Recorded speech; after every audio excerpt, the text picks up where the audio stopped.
Hello guys, tara samahan niya ako. Iipunin natin yung batters kasi nung nakaraang araw ay napakalakas ng hangin dito sa Edson, Canada. So, tinangayin yung mga plastic bottles na yung mga plastic bottles na yan ay ipapamili namin sa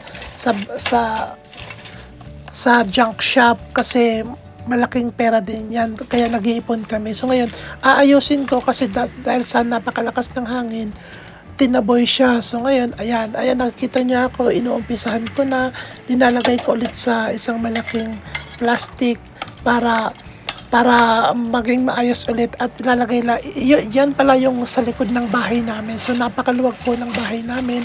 So ayan, so ngayon winter season pa kaya napakalamig pa, kaya nakapag jacket pa ako kasi napakalamig pa. So ayan, samahan niya ako, mamahan niya ako ha. Tingnan nyo na lang ako guys.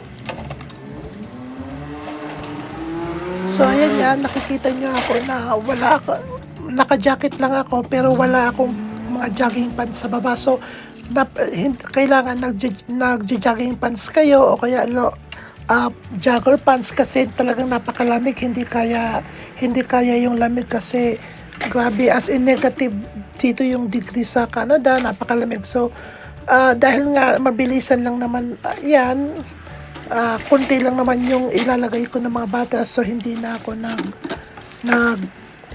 nag jogger pants, talagang tiniis ko na lang. So ayan, tapos ko na nga kunin yung mga bottles, pumunta na ako sa likod bahay namin.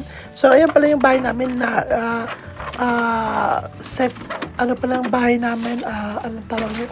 Double. So yun, inayos ko na nga, linagay ko na nga dun sa malaking drum kasi para pag napuno yan, ipapambili ulit namin yan. So ayan, nakikita nyo naman, diba?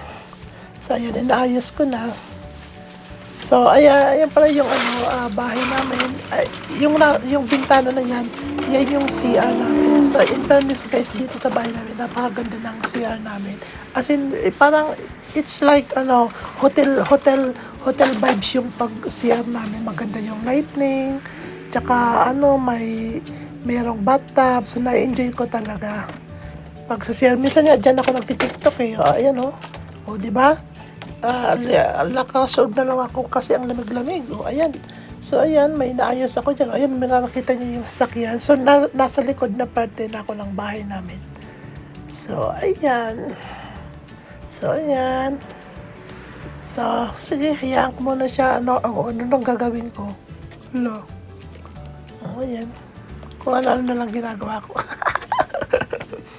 Ayan. Patapos na ako dyan yata. Ayun, pauwi na ako. So, bye-bye guys. Thank you for watching. Sa susunod ulit. Bye-bye.